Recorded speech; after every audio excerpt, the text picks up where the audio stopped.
নমস্কার। টুইনশিপ মিডিয়ার আজকের নিবেদন সমরেশ বসুর লেখা উত্তর সিকিমের ভূত বাংলো।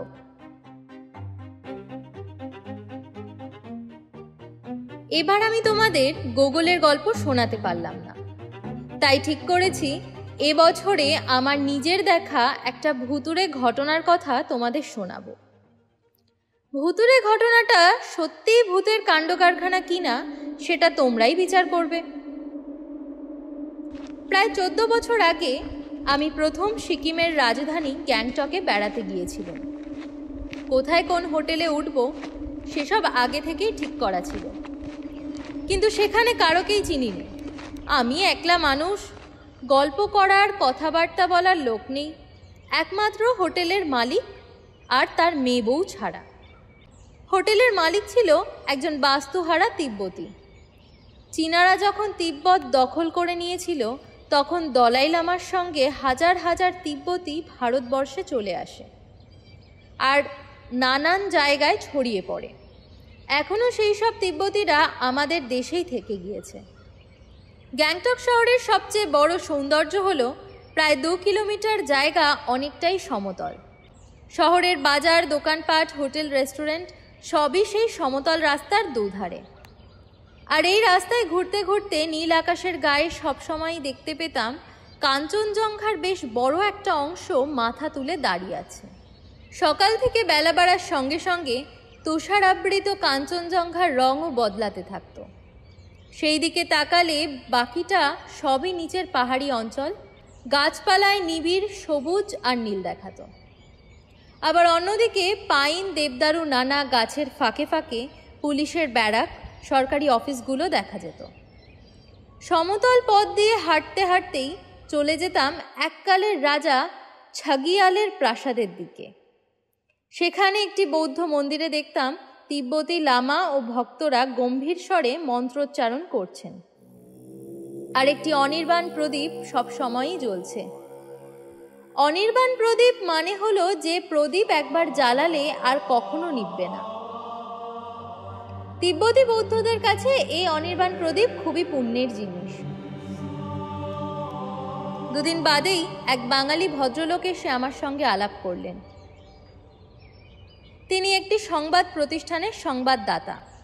জিজ্ঞেস করলুম, কি করে জানলেন আমি এখানে এসেছি?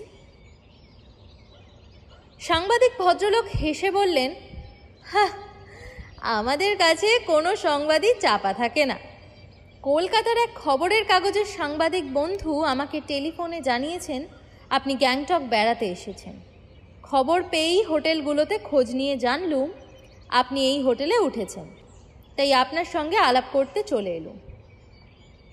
আমিও ভদ্রলোককে পেয়ে খুশি হলাম। তিনি ওর বাড়িতে আমাকে নিয়ে গেলেন, তার স্ত্রীর সঙ্গে পরিচয় করিয়ে দিলেন। তাদের একটি 5 বছরের মেয়ে ছিল। হাসি খুশি মেয়েটির সঙ্গেও আমার খুব ভাব জমে গিয়েছিল। সে আমাকে গ্যাংটকের অনেক গল্প শোনাতো। সাংবাদিক ভদ্রলোক গ্যাংটকের যা কিছু দেখবার সবই আমাকে ঘুরিয়ে দেখিয়েছিলেন। মিলিটারি ক্যাপ্টেন টিকে বাসুর সঙ্গে। টিকে বাসু অর্থাৎ তাপস কুমার বসু। গ্যাংটকের মতো জায়গায় একজন বাঙালি মিলিটারি ক্যাপ্টেনের সঙ্গে আলাপ হওয়া খুবই সৌভাগ্যের বিষয়। ক্যাপ্টেন বাসু একদিনের আলাপেই আমার এমন বন্ধু হয়ে গেলেন, পরের দিনই তিনি আমাকে তাদের মিলিটারি মেসে দুপুরে খাবার নিমন্ত্রণ করলেন। বললেন, আপনি হোটেলেই তৈরি হয়ে বসে থাকবেন, আমি নিজে না আসতে পারলে গাড়ি পাঠিয়ে দেব। মিলিটারি ড্রাইভার আপনার খোঁজ করে আপনাকে নিয়ে যাবে। গ্যাংটকের মতো জায়গায় এরকম একজন ক্যাপ্টেনকে পেয়ে আমার খুবই আনন্দ হলো। পরের দিন একজন মিলিটারি পোশাক পরা সর্দারজি অর্থাৎ শিখ ড্রাইভার বেলা 11টায় হোটেলে এলেন। আমি হোটেলের নিচের তলায় রেস্টুরেন্টে বসেছিল। ড্রাইভার সর্দারজি হোটেলের মালিককে আমার নাম বলতেই তিনি আমাকে দেখিয়ে দিলেন। সর্দারজি আমাকে একটি ছোট চিরকুট দিলেন, তাতে লেখা ছিল, দাদা ড্রাইভার যশবন্ত সিং আপনাকে নিয়ে আসবে, আপনি এর সঙ্গে চলে আসবেন, ইতি তাপস। আমি যশবন্ত সিংয়ের একটা জিপে চেপে বেরিয়ে পড়লুম। সমতল পাহাড়ি পথে গিয়ে মিলিটারি মেসে যেতে আমার রীতিমতো ভয় হয়েছিল। মেসটা ছিল একটা পাহাড়ের মাথায়। রাস্তাটা এমন উঁচু আর খাড়া, একটু এদিক ওদিক হলেই একেবারে সোজা যৌমালয়ে চলে যেতে হবে। যাই হোক, মেসে পৌঁছলুম। সামনে লন। একটা গাড়ির পক্ষে পুরোপুরি পাক খাবার মতো জায়গাও নেই। মেস রুমটা বেশ বড়। ক্যাপ্টেন টিকে বাসু ছাড়াও আরও বেশ কিছু ভদ্রলোক ভদ্রমহিলা ছিলেন।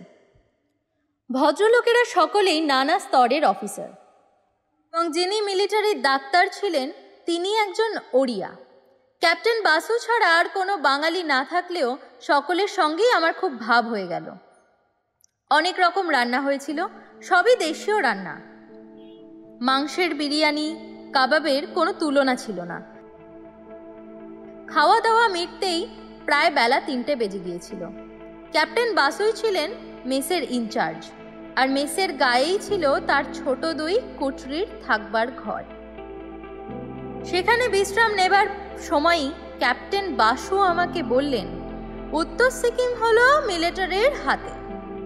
সেখানে সাধারণ মানুষ এখান থেকে যেতে পারে না, বিশেষ অনুমতি লাগে। আর উত্তর সিকিমে যারা বাস করে তারাও কেউ এদিকে আসতে পারে না। এই সীমান্ত অঞ্চলে সামরিক কড়াকড়ি খুব বেশি। তবে আপনি যদি উত্তর সিকিমে বেড়াতে যেতে চান, আমি তার ব্যবস্থা করে দিতে পারি। আমাদের সঙ্গে গেলে আপনার কোনো অনুমতির দরকার হবে না। আমি তো শুনে খুব খুশি, তখনই রাজি হয়ে গেলুম। 2 দিন পরেই সকালবেলা একটা জোঙ্গা জিপে চেপে আমরা উত্তর সিকিমের পথে রওনা হলুম। জোঙ্গা জিপ এমন গাড়ি যা খাড়া পাহাড়ি পথে চলতে পারে। ক্যাপ্টেন বাসু ছাড়া আমি আর ডাক্তার মেজর মোহান্তি এবং তার স্ত্রী ছিলেন। গাড়ির চালক ছিলেন সেই যশবন্ত সিং। উত্তর সিকিমের পথটা গিয়েছে তিস্তার উৎসের দিকে, অর্থাৎ তিস্তা যেখান থেকে বরফ গলে পাহাড় থেকে নেমে শিলিগুড়ির পাশ দিয়ে সমতলে নেমেছে, আমরা সেই ওপরে উঠছিলাম। আর আস্তে আস্তে পাহাড় পর্বতের দৃশ্যও বদলে যাচ্ছিল। খুব সংকীর্ণ রাস্তা দিয়ে খারাপ পাহাড়ের গা ঘেঁষে আমাদের জিপ চলছিল, আর তিস্তাকে একটা সরু নীল ফিতের মতো অনেক নিচে দেখা যাচ্ছিল। গাছপালা কমতে কমতে আমরা পৌঁছে গিয়েছিলাম বরফের রাজত্বে। চারদিকের পাহাড়গুলির অধিকাংশই বরফে ঢাকা। রাত্রে আমরা যেখানে থাকবো সেখানে রান্নার ব্যবস্থা হবে, কিন্তু দুপুরের খাবার সঙ্গে নেওয়া হয়েছিল। ঠিক হয়েছিল একটা বাংলোয় আমরা দুপুরের খাবার খাবো, সেখানেই একটু বিশ্রাম করব। বাংলোটা মিলিটারির অধীনেই ছিল, কিন্তু ডাক্তার মেজর মোহান্তির স্ত্রী মিসেস মোহান্তি ভয় পেয়ে বললেন, আমি শুনেছি ওটা ভূত বাংলো, আমি ওখানে ঢুকবো না। মিসেস মোহান্তির কথা শুনে সবাই হেসে উঠলেন। ক্যাপ্টেন বাসু বললেন, দিনের বেলা সেখানে আপনার ভয় পাওয়ার কোনো কারণ। তাছাড়া বাংলোটা মিলিটারি পাহারা দেয়। বাইরের ঘরে অফিসাররা মাঝে মাঝে অফিসের কাজ নিয়েও বসেন। 2টি খুব ভালো শোবার ঘর আর বাথরুম আছে। আমরা আছি, আপনার কোনো ভয় নেই। প্রায় বেলা 1টার সময় আমরা সেই বাংলোর সামনে এসে দাঁড়ালাম। চারিদিকেই বরফে আবৃত পাহাড়। উত্তরে আকাশের গায়ে তুষার ঢাকা পর্বত ছাড়া কিচ্ছু নেই। কোথাও কোনো শব্দ নেই, এমনকি একটা পাখির ডাকও শোনা যাচ্ছে না। বাংলোর গেটেই দেখা গেল বন্দুক হাতে একজন সিকিমি সৈনিক পাহারা দিচ্ছে। আমাদের আসার সংবাদ নাকি আগেই দেওয়া হয়েছিল। সিকিমি সৈনিক মিলিটারি কায়দায় সেলাম ঠুকে বাংলোর দরজার তালা খুলে দিল। আমরা ভিতরে ঢুকলুম। বাংলোর বাইরের ঘরটা বেশ বড়। সোফা সেট ছাড়াও মস্ত বড় একটা টেবিল, অনেকগুলো চেয়ার, টেবিলের ওপর জল ভরা কাচের জগ, অনেক প্লেট থাকে থাকে সাজানো, আর ডজনখানেক জলের গিলাস। আমি বাংলোর ভিতরের অন্যান্য ঘরগুলো দেখে এলুম। সত্যি বেশ সুন্দর সাজানো ঘর। খাটের বিছানা পরিষ্কার পরিচ্ছন্ন। ডাক্তার মোহান্তি নিজেই মিসেস মোহান্তিকে নিয়ে একটি শোবার ঘরে ঢুকলেন। ক্যাপ্টেন বাসু ড্রাইভারের সাহায্যে গাড়ি থেকে খাবার নামিয়ে টেবিলের ওপর সাজালেন। ডাক্তার মোহান্তি বাইরের ঘরে এসে বললেন, আমার স্ত্রীর ভয় কেটে গেছে। উনি বাথরুমে গেছেন, এখন বেশ খুশি। আমার খুব শীত করছিল। তাড়াতাড়ি খেয়ে নিয়ে একটা শোবার ঘরে গিয়ে কম্বল মুড়ি দিয়ে খানিকক্ষণ বিশ্রাম করবার জন্য ব্যস্ত হয়েছিল। এই সময় হঠাৎ মিসেস মোহান্তির একটা আর্ত চিৎকার ভেসে এলো। তিনি ছুটতে ছুটতে বাইরের ঘরে এলেন। দেখলাম তার চোখ ভয় ও আতঙ্কে বিস্ফারিত। মুখে বোধহয় জল দিয়েছিলেন, মুখটা ভেজা। আমরা সবাই তাকে একটা সোফায় নিয়ে বসিয়ে দিল। তিনি প্রথমে কোনো কথাই বলতে পারছিলেন না। তারপরে কোনো রকমে যা বললেন তা হলো, বাথরুমের জানলাটা নাকি হঠাৎ যেন বাতাসের ঝাপটায় খুলে যায়। জানলায় কোনো গরাদ ছিল না। জানলায় দেখা যায় বিকট দর্শন একটা মুখ, মাথায় লম্বা লম্বা চুল, বেনি পাকানো, অথচ মুখে ঝুলের মতো গোঁফ দাঁড়িয়ে। সে হাসছিল না কি করছিল বোঝা যায়নি। কেবল তার মস্ত লাল জিভ আর বোগড়া বোগড়া বড় দাঁত দেখা গিয়েছিল। সে অদ্ভুত শব্দ করে মিসেস মোহান্তির দিকে হাত বাড়িয়ে দেয়। তখনই তিনি কোনো ক্রমে দরজায় ছিটকিনি খুলে বেরিয়ে আসেন। সব শুনে ক্যাপ্টেন বাসু তৎক্ষণাৎ সিকিমি সৈনিকটিকে নিয়ে বাইরে ছুটে গেলেন। ডাক্তার মিসেস মোহান্তির পাশে বসে তাকে সান্ত্বনা দেবার চেষ্টা করছিলেন। আমি মনে মনে অবাক হচ্ছিল। আশেপাশে কোনো মানুষের বসতি নেই। ওরকম অদ্ভুত মূর্তি ওই বরফের ঢাকা পাহাড়ে কোথা থেকে এলো? মিসেস মোহান্তি আবার বললেন, ক্যাপ্টেন বাসু আমার সব কথা না শুনেই চলে গেলেন। সেই মূর্তি দেখে আমি যখন ছিটকিনিটা খোলবার চেষ্টা করছি, তখন হঠাৎ মূর্তিটার চেহারা বদলে গেল। দেখলাম একটা মাথায় এলানো চুল পাহাড়ি মেয়ে খিলখিল করে হাসছে। তার গলায় অনেক রঙের পাথরের মালা। সে তার এমন লম্বা হাত আমার দিকে বাড়িয়ে দিয়েছিল। ছিটকিনি না খুলতে পারলে সে আমাকে নির্ঘাত ধরে ফেলত। তোমরা কি সেই বিকট হাসি শুনতে পাওনি? ডাক্তার মোহান্তি মাথা নেড়ে বললেন, আমি কিছুই শুনতে পাইনি। মিসেস মোহান্তি আমার দিকে তাকিয়ে জিজ্ঞেস করলেন। বললুম, না, আমিও কিছু শুনতে পাইনি। প্রায় 15 মিনিট পরে ক্যাপ্টেন বাসু ফিরে এসে জানালেন, কোথাও কিছু দেখতে পায়নি। কাছে পিঠের মধ্যে বাংলোর পিছনে পাহাড়ের ওপর একটি বৌদ্ধ মন্দির রয়েছে। সেখানে একটি আলাদা কাঠের বাড়িতে একটি তিব্বতী পরিবার রয়েছে। সেখানে ওরকম কোনো মানুষের মূর্তি দেখা যায় না। তাছাড়া ক্যাপ্টেন বাসু সিকিমি সৈনিকটিকে নিয়ে এত তাড়াতাড়ি গিয়েছিলেন, কেউ পালাতে গেলে তিনি নিশ্চয়ই দেখতে পেতেন। তাছাড়া সিকিম সৈনিকটি বলল, পিছনের পাহাড়ের তিব্বতী পরিবারটি খুব ভালো। তারা এই পাহাড়ে খুব কষ্ট করে কিছু ফসল করে আর তা খেয়েই বুদ্ধের সেবা করে বেঁচে আছে। যাই হোক, খাবার ঠান্ডা হয়ে যাচ্ছিল, খিদেও পেয়েছিল সকলেরই। বাইরের ঘরের বড় টেবিল ঘিরে আমরা সবাই খেতে বসে গেলাম। বন্ধ কাচের জানলা দিয়ে বাইরের ওপারের পাহাড়ে বরফের ওপর রোদের ঝিকিমিকি দেখা যাচ্ছিল। পরোটা, আলুর দম, শুকনো করে রান্না মাংস আর মিষ্টি ছিল দুপুরের খাবার। আর বড় ফ্লাস্কে ছিল গরম কফি। ক্যাপ্টেন বাসুকে বলে আমি ভিতরে একটি শোবার ঘরে গেলুম। জোঙ্গা জিপে অনেকটা পথ এসে আর পেট ভরে খেয়ে আমার যেন শীতটা আরো বেশি লাগলো। কম্বল জড়িয়ে শুয়ে পড়লুম। ঘুমের দরকার ছিল না, ঘুম আসছিলও না। আমি একটু আরাম করতে চাইছিলাম। শুয়ে শুয়ে মিসেস মোহান্তির দেখা ঘটনার কথা ভাবছিলাম। ভাবতে ভাবতে আমার যেন একটু তন্দ্রার ঘোর এসে গিয়েছিল। শুনতে পেলুম ঘরের মধ্যে যেন কেউ পায়চারি করছে। তারই তালে তালে ঠুং ঠুং শব্দ হচ্ছে, আর আমার নাকে আসছে একটি মিষ্টি সুগন্ধ। আমার তন্দ্রা কেটে গেল। চোখ মেলে তাকালুম। দেখলুম একটি অদ্ভুত দেখতে মেয়ে বাথরুমে ঢুকে গেল, কিন্তু বাথরুমের দরজাটি খোলাই রইল। দরজাটা কি খোলাই ছিল মনে করতে পারলুম না। হয়তো স্বপ্নই দেখছিলাম তন্দ্রার ঘোরে। কোনো রকমে কম্বলের ঢাকা খুলে খাট থেকে নেমে বাথরুমের দরজাটা টেনে বন্ধ করে দিল। দিয়েই আবার গিয়ে শুয়ে পড়ল। এরপরেও আমাদের অনেকটা পথ যেতে রাত্রি হয়ে যাবে। সব পাহাড়ি পথে রাত্রে চলাটা নিরাপদ নয়। কোথায় যে রাস্তায় ধস নেমে আছে কেউ বলতে পারে না। আর আমরা এমন একটা সীমান্ত অঞ্চল দিয়ে চলেছি যে কোনো সময়েই বিদেশি সৈনিকের গুলি ছুটে আসতে পারে। আমার বোধহয় একটু তন্দ্রা আসছিল, শুনতে পেলুম ঘরের মেঝেয় কেউ হেঁটে বেড়াচ্ছে। আমি চোখ মেলে তাকিয়ে অবাক হয়ে দেখলুম গলা থেকে হাঁটু অবধি লাল পোশাক পরা একটি লোক ঘরের একটা জানলার কাছ থেকে দরজা অবধি হেঁটে বেড়াচ্ছে। পায়ে মোজা আর জুতো, মাথায় টুপি পরা থাকলেও লম্বা চুল বেরিয়ে পড়েছে, আর তার ফর্সা মুখে গোঁফ দাঁড়িয়েও রয়েছে।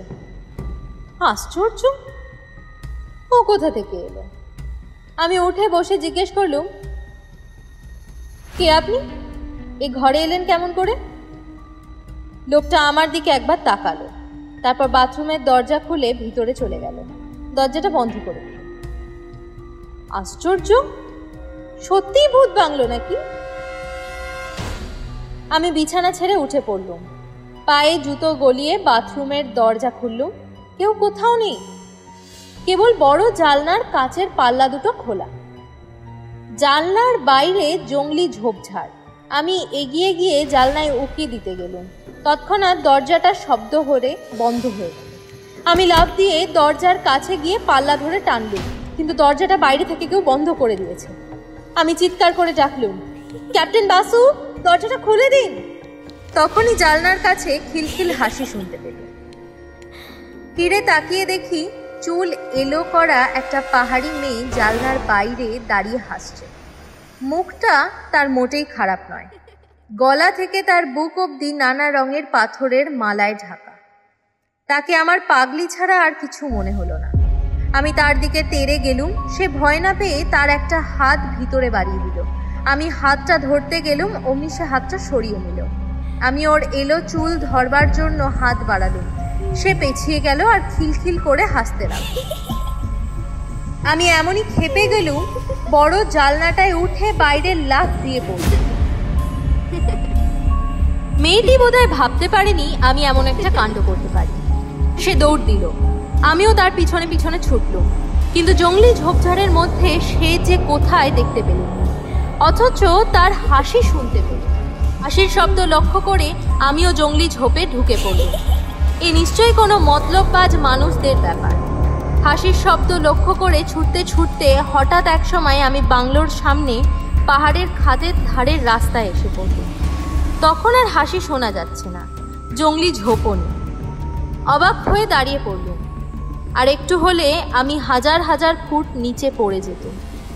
উত্তরের আকাশে তুষারাবৃত পর্বতের গায়ে রোদে নানা রং খেলছে। আমি বাংলোর দিকে তাকিয়ে এগিয়ে গেলুম। দেখলুম সিকিমি সৈনিকটি বাংলোর বারান্দায় দাঁড়িয়ে আছে। ঘরে ঢুকে দেখলুম ডাক্তার মেজর মোহান্তি আর ক্যাপ্টেন বাসু দুটো ছোট সোফায় গা এলিয়ে চোখ বুজে আছেন। মিসেস মোহান্তি বড় সোফায় শুয়ে ঘুমোচ্ছেন। আমার পায়ের শব্দে ক্যাপ্টেন বাসু চোখ মেললেন, জিজ্ঞেস করলেন এর মধ্যে আবার বাইরে গেলেন কখন? বললুম, ঘর থেকে এসে বলছি। আমি যে ঘরে শুয়েছিলাম সে ঘরে ঢুকে বাথরুমের দরজাটা দেখলুম। অবাক কাণ্ড, সত্যি বাইরে থেকে বাথরুমের দরজাটা ছিটকিনি বন্ধ। কে বন্ধ করতে পারে? আমি শোবার ঘর থেকে বাইরের ঘরে এলুম। ক্যাপ্টেন বাসুকে ইশারায় ডেকে ঘরের বাইরে গিয়ে সব কথা বললুম। তিনি শুনে খুব অবাক হয়ে বললেন, আমরা কেউ আপনার শোবার ঘরে ঢুকিনি, কোনো মেয়ের হাসিও শুনতে পাইনি।